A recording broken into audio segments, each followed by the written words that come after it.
Andre lalu mengajak Alfian masuk ke dalam mobilnya.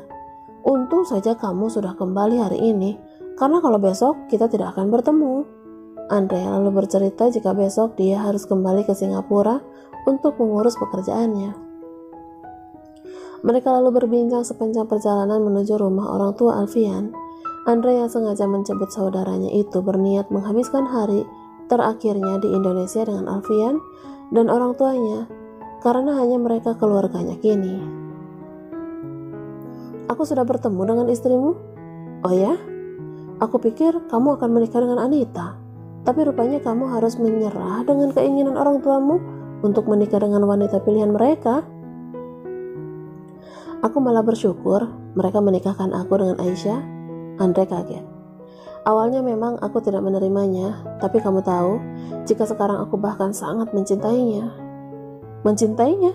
Semudah itu? Siapapun akan langsung menyukainya jika sudah mengenalnya lebih dekat. Alfian tersenyum sendiri mengingat semua hal yang membuatnya menyukai Aisyah. Andre akhirnya yakin jika Alfian memang mencintai Aisyah. Terlihat dari wajahnya sekarang yang berseri-seri mengingat istrinya. Alfian telah sampai di rumah. Dia disambut oleh kedua orang tua dan istrinya. Setelah menyalami ayah dan ibu, Aisyah menghampiri dan mencium tangannya. Alfian yang sangat ingin memeluk istrinya mencoba menahan diri karena ada orang tuanya dan juga Andre di sana. Ibu dibantu oleh Aisyah kemudian menyiapkan makan siang untuk mereka. Setelah itu, mereka semua makan siang bersama, kecuali Aisyah yang rupanya masih sedikit merasa mual hingga tidak berselera untuk makan. Dia hanya duduk di samping suaminya untuk menemaninya. Diam-diam Andre memperhatikan bagaimana sikap Alfian yang memperlakukan istrinya dengan baik. Di tatapan matanya, dia bahkan kini sangat yakin jika Alfian bukan sekedar mencintainya saja, tapi sangat-sangat mencintai istrinya. Hal itu sedikit membuatnya muak. Dia heran dengan laki-laki yang bisa mencintai satu orang wanita saja. Jadi kapan kamu akan menikah? Tanya Alfian melihat Andre ketika mereka bercengkrama berdua setelah selesai makan. Andre terdiam, tersenyum. Pernikahan? Aku belum memikirkannya. Atau mungkin lebih tepatnya aku tidak memikirkannya. Kenapa? Kamu sudah mapan, usia juga sudah cukup, hartamu juga sedang bagus, karirmu juga sedang bagus. Menikahlah, hidupmu pasti akan menjadi lebih sempurna. Memang, dibandingkan kamu, aku nyatanya lebih sukses dan mapan. Karirmu hanya jalan di tempat, menjadi dokter, tidak seperti menjadi pengusaha yang karirnya bisa terus berkembang. Aku bisa membeli apapun yang aku inginkan. Wanita secantik apapun juga bisa aku dapatkan. Mereka bahkan akan mengantri untuk menjadi istriku. Tapi aku tidak mau sepertimu. Alfian tampak kaget dengan perkataan Andre. Aku tidak mau tunduk dengan satu orang wanita. Lagi pula jika tanpa menikah aku bisa bahagia, kenapa aku harus menikah? Tanpa menikah aku bisa bergonta-ganti wanita setiap hari sesuai keinginanku. Andre tertawa melihat Alfian yang tampak tidak percaya dengan apa yang didengarnya. Suamiku, Aisyah, yang rupanya tidak sengaja mendengar perkataan Andre, menghampiri keduanya sambil membawa nampan berisi minuman di tangannya.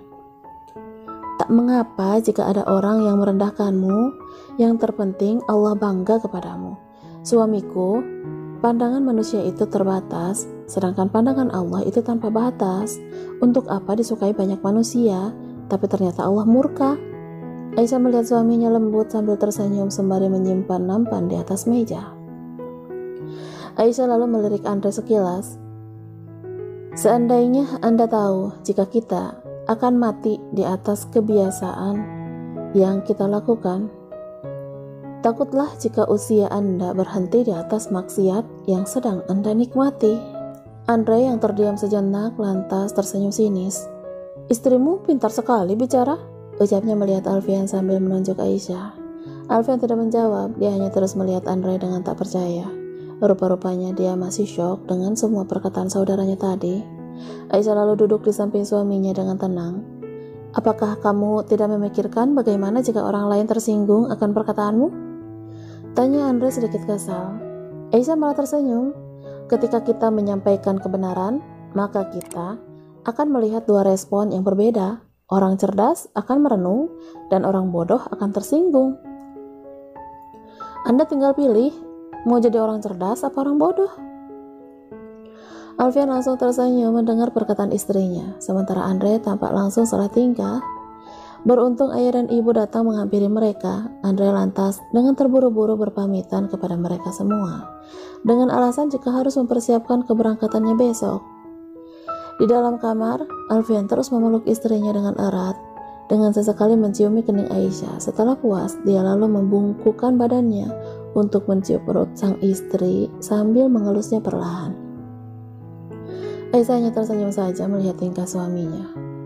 Keduanya lalu duduk di atas tempat tidur. Alfian memegang tangan sang istri dengan erat sambil menatap Aisyah lekat. Bagaimana keadaanmu sekarang? Apa masih mual? Sedikit, tapi ini sudah jauh lebih baik dari kemarin. Tapi kata ibu, kamu tidak mau makan nasi dari kemarin. Iya, tapi tetap makan buah-buahan dan minum susu. Alfian memegang wajah istrinya yang memang sedikit pucat. Kita harus segera memeriksakan keadaanmu. Iya, tapi nanti saja. Aku sudah menelpon dokter Anita. Katanya mual muntah itu biasa di usia kandungan di bawah 4 bulan. Jangan terlalu khawatir. Alfian tampak lega. Aisyah lalu meminta suaminya untuk beristirahat karena besok pagi mereka harus kembali ke kota. Menjelang tidur mereka bercengkrama seperti biasanya. Sambil memeluk sang istri, Alfian menceritakan kekecewaannya kepada Andre yang telah berubah drastis menurutnya. Harta telah membuatnya lupa diri, ucap Alfian dengan sedih. Aisyah langsung hanya mengangguk saja. Dia seperti bukan Andre saudaraku yang ku kenal. Dia telah berubah, ucapnya lagi lebih sedih. Jadikan itu pelajaran buat kita, bahwasannya kita telah berada di akhir zaman, di mana harta dan kedudukan yang dipertuhankan, mereka terlena akan kenikmatan dunia, seolah-olah akan hidup selamanya, ucap Aisyah. Semoga anak cucu kita dijauhkan dari segala tipu daya setan yang menjerumuskan kita ke lembah kenistaan. Amin. Keesokan harinya, dengan meminjam mobil ayahnya, Alfian dan Aisyah akan kembali ke kota hari ini. Tentu saja ibu dan ayah melepas kepergian anak dan menantunya dengan berat hati. Apalagi mengingat kesehatan Aisyah yang masih belum sehat, semakin membuat mereka khawatir. Ingat nak, jika selesai bekerja, sebaiknya cepat kembali pulang ke rumah. Kasihan istrimu sendirian. Iya ibu, jawab Alfian sambil memeluk ibunya. Mereka lalu berpamitan kepada ayah. Jaga istrimu baik-baik, nasihat ayah kepada putranya. Setelah itu mereka mampir sejenak ke pondok untuk berpamitan kepada Umi dan yang lainnya. Tak bisa berlama-lama, mereka kemudian segera berangkat kembali ke kota. Hampir separuh perjalanan mereka lewati dengan sambil bercengkerama, namun kemudian mereka dibuat keheran-heranan dengan kondisi jalanan yang tiba-tiba macet, hingga akhirnya mereka tahu jika telah terjadi kecelakaan yang membuat perjalanan mereka terhambat. Benar saja, rupanya baru saja terjadi kecelakaan beruntun. Mereka lalu melihat banyak korban yang belum dievakuasi masih bergelatakan di jalan. Naluri kedokteran Alfian membuatnya merasa harus turun dan membantu para korban yang terluka. Apalagi ketika istrinya juga memintanya untuk berhenti dan membantu mereka. Alfian segera meminggirkan kendaraannya. Dia lalu turun, sementara Aisyah memilih untuk menunggu saja di dalam mobil. Alfian segera membantu para korban. Untungnya kebanyakan dari mereka hanya tinggal yang mengalami luka ringan saja. Dia segera mengobati mereka ala kadarnya dengan obat-obatan yang ada di dalam kotak obat miliknya. Sementara itu Aisyah yang merasa kepanasan di dalam mobil memilih untuk keluar dan melihat kondisi pasca kecelakaan yang masih kalang kabut itu. Di tengah suasana yang masih ramai, dia lalu berjalan melihat keadaan sekitar sambil mencari suaminya. Namun kemudian langkahnya terhenti ketika melihat sesuatu yang membuatnya kaget. Aisyah menghampiri seseorang yang dikenalnya. Orang itu nampak merintih kesakitan duduk di samping mobilnya yang rusak parah di bagian depan. Kak Andre? Aisyah melihat orang itu tidak percaya. Andre yang dipanggil kaget melihat Aisyah di sana. Dia lalu berusaha agar terlihat baik-baik saja, walaupun sebenarnya dia merasa amat kesakitan karena kakinya yang terluka. Kakak tidak apa-apa? Aisyah segera menghampirinya lebih dekat sambil melihat kaki yang sedikit berdarah. Sementara itu Alfian telah mengobati beberapa korban kecelakaan yang terluka ringan. Beberapa di antaranya ada yang memilih untuk pulang, namun sebagian lainnya ada juga yang dia rujuk agar mendapatkan perawatan lebih lanjut di rumah sakit. Setelah dirasanya selesai, dia memilih untuk segera kembali ke mobilnya dengan sedikit terburu-buru karena memikirkan Aisyah yang telah terlalu lama menunggunya. Aisyah senang melihat akhirnya suaminya datang juga. "Sayang, kenapa menunggu di luar mobil?" Alfian mendekati istrinya. Aisyah tidak menjawab, dia hanya langsung membuka pintu belakang mobil mereka. Alfian lantas melihat ke dalam mobil, tersentak melihat Andre yang tersenyum, namun kemudian merintih kesakitan sambil memegang kakinya. Alfian mengendarai mobil sambil sesekali melirik Andre yang terus merintih kesakitan di belakangnya. Dia kemudian tersenyum sambil menggeleng-gelengkan kepalanya. "Aku dengar korban tewas dalam kecelakaan tadi ada 3 orang, ucap Alfian tiba-tiba sambil melirik Andre. "Innalillahi wa inna ilaihi raji'un," jawab Aisyah kaget. Alfian menunggu reaksi Andre yang rupanya hanya terdiam saja. Alfian lalu melirik kaki Andre yang sedikit mengeluarkan darah. "Sepertinya kakimu patah." "Hah?" Andre sangat kaget. "Iya, patah. Kalau parah harus diamputasi." "Apa?" Andre semakin kaget. "Amputasi," ucapnya lagi. Alfian mengangguk dengan serius. Andre tampak langsung frustasi. Dia lalu menangis sambil memohon kepada Alfian untuk membantunya mengobati kakinya agar bisa sembuh dan tidak diamputasi. "Aku tahu kamu dokter yang handal. Tolong aku. Bagaimanapun caranya sembuhkan kakiku. Usahakan agar kakiku tidak diamputasi." Andre merengek. Alfian tidak menjawab. Dia kembali fokus untuk menyetir sambil teringat akan perkataan Andre kemarin yang merendahkan profesinya sebagai dokter. Namun kini Allah segera membalikan situasi. Andre memohon kepadanya untuk disembuhkan. Sementara Aisyah yang tahu jika suaminya hanya bercanda hanya tersenyum saja.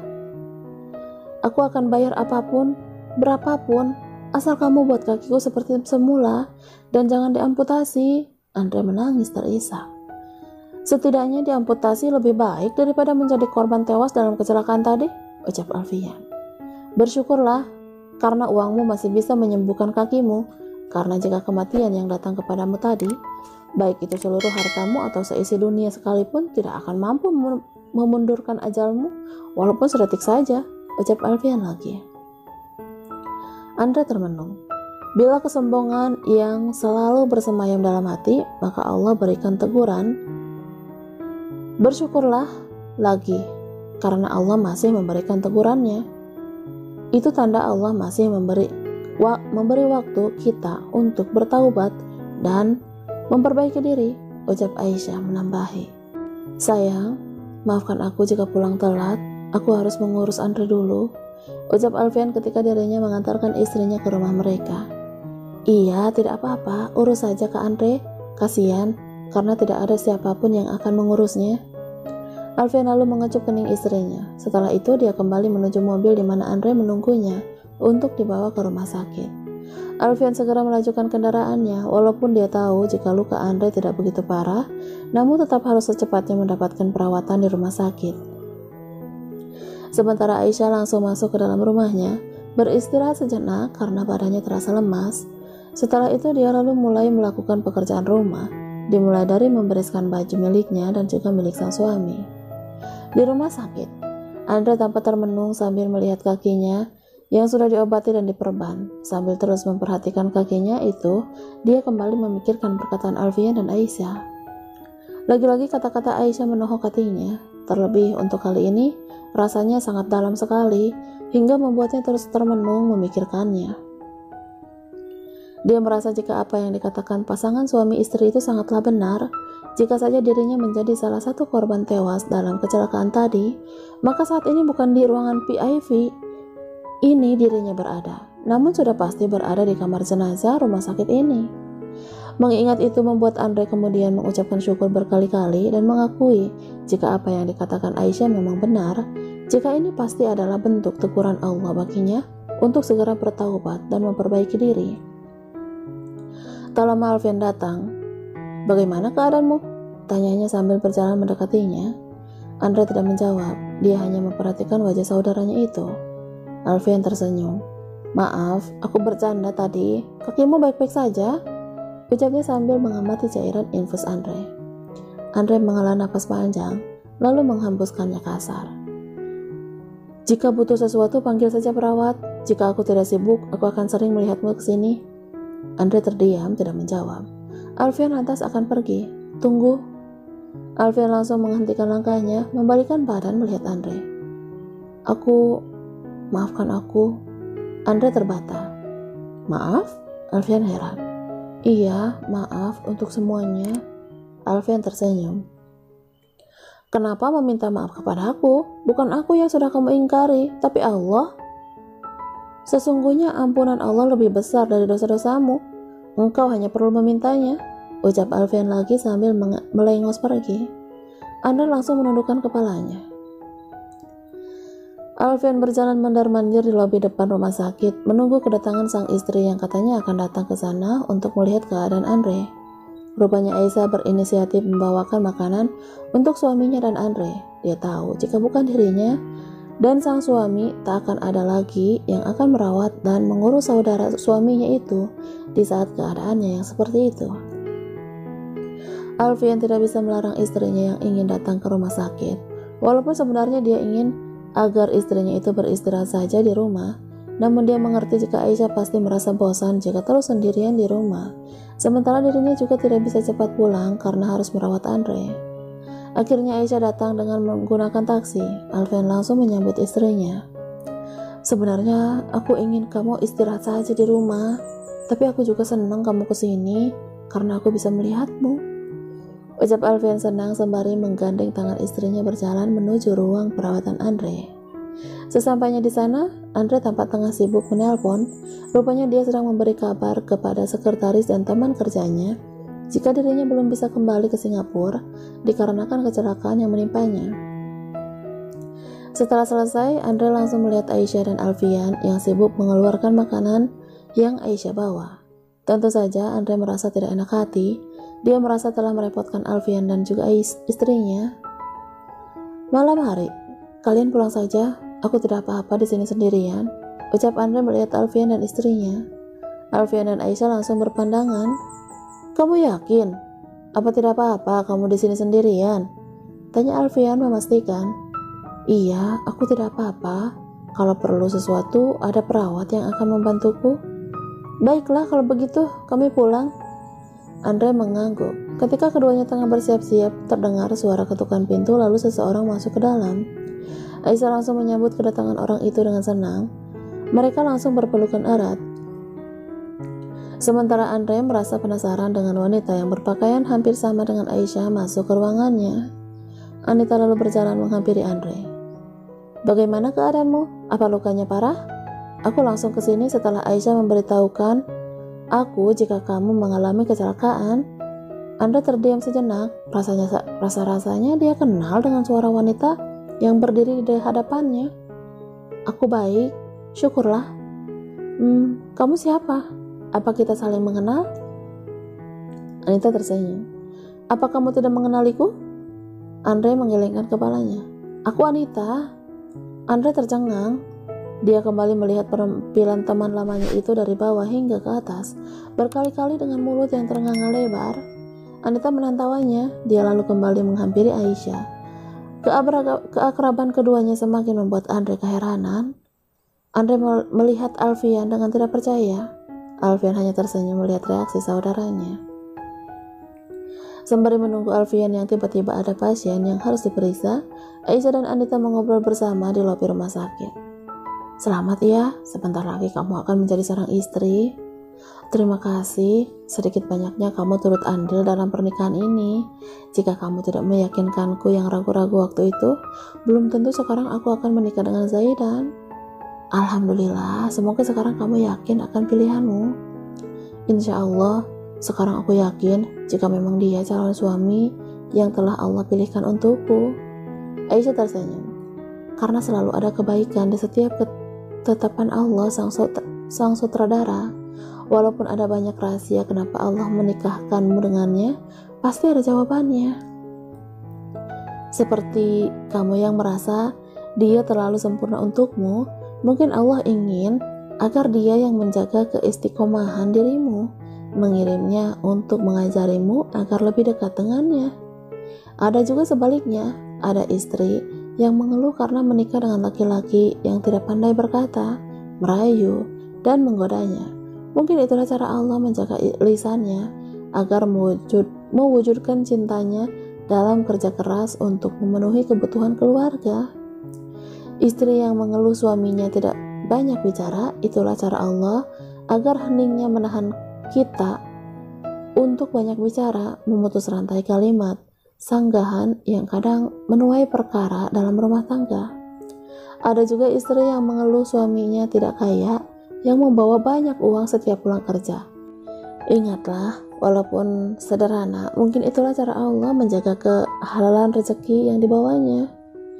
Istri yang mengeluh suaminya bukan pejabat yang mempunyai tahta, yang dipuja bawahannya, tapi mungkin dibalik kedudukannya yang biasa ia mampu menjadi imam keluarga yang mempunyai derajat takwa sempurna. Mungkin itulah jawaban mengapa Allah menikahkan kita dengannya.